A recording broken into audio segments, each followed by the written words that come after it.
Hello there, everybody. Welcome back to Predictions and Speculation for Skeleton Crew. We are over halfway through the season now, and we're going to be talking about episode 5, which should begin the second half of season 1 of Skeleton Crew. This one is directed by Jake Schreier, the same director who directed all 6 episodes of the show Beef, and is directing the Thunderbolts Marvel movie coming out in 2025. So, very different tonally than what we have seen from some of the directors before. So we're going to talk about everything we think will happen in episode 5 and as the show progresses throughout its final 4 episodes. Make sure you hit that like button, give us your predictions and speculation in the comments below, and join us every single week right after the episodes end on Tuesday nights to discuss the latest Skeleton Crew episodes. We'll be discussing episode 5. As many of you know, it is Christmas Eve next week, as well as New Year's Eve the week after on the Tuesdays that these shows are coming out. We are planning on being live for both nights. It might be a little shorter streams, but we're going to be live, and we want you guys to join us and ask your questions and discuss all of the things that happen in these episodes of Skeleton Crew. All right, so let's get into our predictions. I'm going to pass it over to you, Sanak. First, what do you think is going to happen in episode 5 of Skeleton Crew? Where we left off in the last episode, it didn't really feel like we're jumping straight into a new adventure. It felt like we just finished the first half because Niels fainted. And we could conceivably just continue on and just kind of ignore all that. But I do think the room that they're in with the coordinates, everything that happened with SM33, you got to deal with the fallout. Okay, what just happened here? We've seemed to have come so close with all these coordinates, and then we're finding out it's kind of behind this assassin protocol and everything. So yeah, it's going to be pretty interesting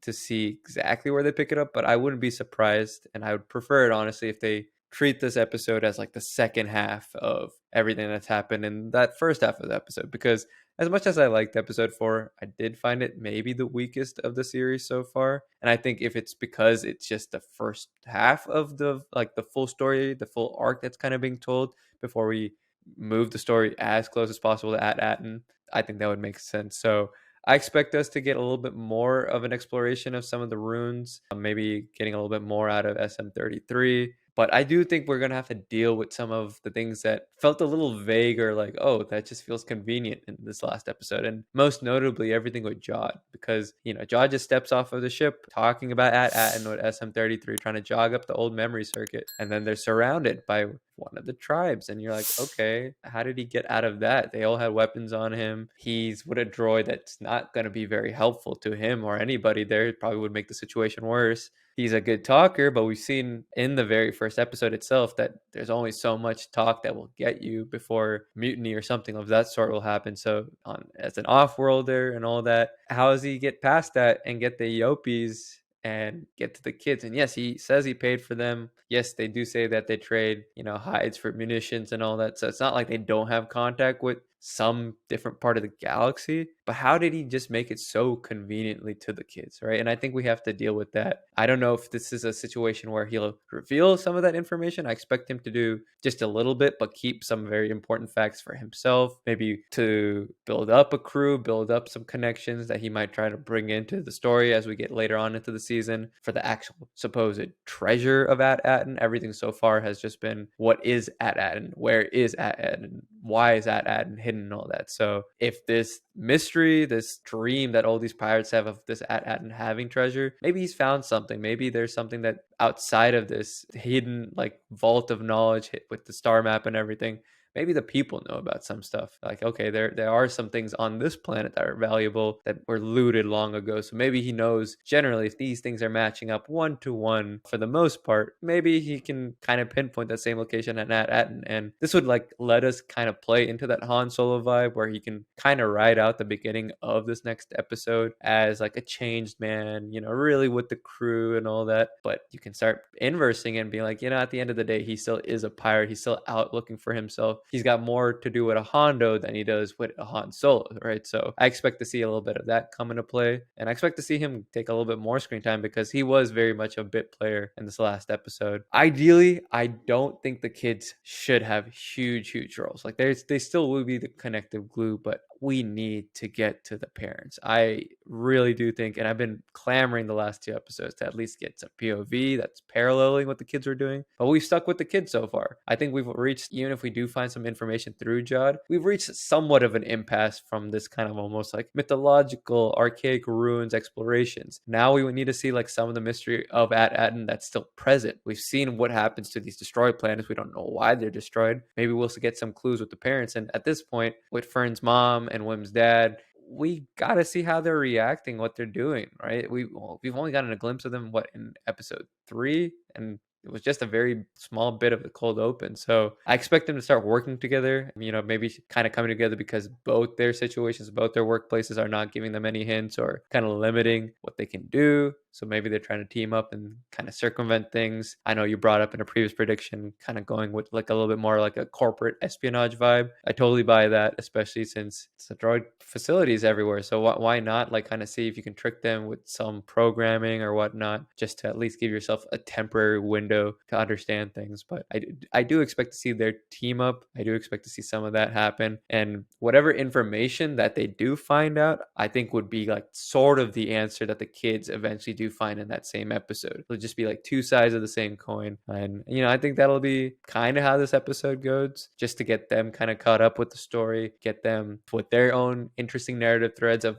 okay, what's awaiting the kids once they actually do manage to get back. Maybe things are going to start going wrong. Maybe something goes wrong with the robots, with the droids. Maybe they start reacting and shutting down, or the supervisor is picking up on all these little things that the parents are doing, and whatever we're seeing on all these other planets, maybe that starts happening here because, okay, we've got to hide away the last bit of treasure. We've got to this mission of keeping this facade up, it's no longer suitable. Now this is just another planet in this system that's falling apart. So I expect maybe that's how we'll start kind of kicking things into a little bit more serious scale and serious situation. So that way that once the kids are actually at the planet, it's just gun blazing and the parents kind of mingle with the kids, and we kind of get that very much like a Stranger Things, last 3 episodes where it's just a continuous run of action and plot. I agree with a lot of the things you've said. I do expect the parents to finally return here. I wasn't too sure if they were going to have a big role last week. I did highlight the corporate espionage angle that I thought would happen if they did have a role, but I kind of thought the show was going to go more Mandalorian for these next few episodes, kind of like season 1, where the first 3 episodes are kind of an arc. The next 3 episodes are all separate little mini adventures that lead up to the final 2 episodes kind of being a true 2-part finale. And so I kind of think the show is going to stay in that same direction. I think we're going to still be putting the pieces together that ultimately get us back to At-Attin. But I would be surprised if we don't at least check in with the parents in some fashion in this episode, whether it's the conversation we see between Wim's dad and Fern's mom in the trailer, that is just kind of like this thing is not adding up. Whatever the droids are telling us, it's not adding up. I need to save my child. Are you in? And at least I think they kind of start that angle where the parents are now getting further involved in trying to rescue their kids instead of just sitting back and letting the supervisor handle it. We'll get a little bit of our first real doubts about the supervisor and the way the supervisor is running At-Attin. So I hope for that. If we go further than that, I do kind of expect some type of corporate espionage angle. Fern's mom does work for the supervisor. She's pretty high up, it seems. And so in doing so, I think she could kind of try to figure out and use her clearance to figure out certain things on a higher level, while the analytics people, being Neil's parents and KB's parents and Wim's dad, they kind of do some research within the computers and stuff and try to figure out, okay, what is it actually we're doing and what are we working for and what is the supervisor's goals? So maybe we get a little more information about that. But I kind of expect at least us to go to one more of these planets. I think one of the things that would be one of the bigger plot holes in this show would be to not go to another one of these planets when you know that the supervisor's tower looks the exact same as the one that was on At-Akron, where they find all of the locations of every place except for At-Attin. Why not go check out another one of these planets to see if At-Attin's location is on one of those planets? I think the only reason we wouldn't is if SM-33 wakes up and says, no, we went to every every planet and destroyed the location on every planet. Because I think logically, you would expect that maybe there would be a third supervisor tower on another one of the At planets, and that you could go there and the location would be there as well. They have the location to every single one now if they wanted to. They could hypothetically just go to another one, and we have a similar type of adventure where you see the downfall or somewhere between the levels of complete destruction and decay, like on At-Attin, and the thriving success that is At-Attin. Maybe there's something in between, a planet we see that's right in the middle, that has some wars or some problems, but also is fairly stable. And that type of planet might be, maybe its denizens are a little bit more hospitable,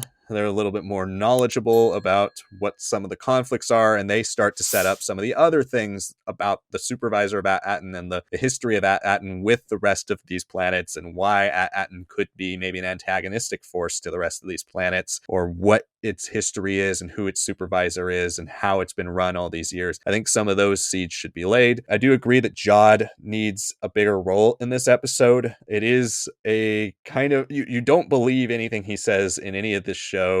And for him to have escaped without any confrontation, yeah, I buy that that's a possibility, but I also think that maybe there's something there that he did with the Force. We haven't seen much of his Force abilities. It's still kind of up for debate whether he is a true Force user or not.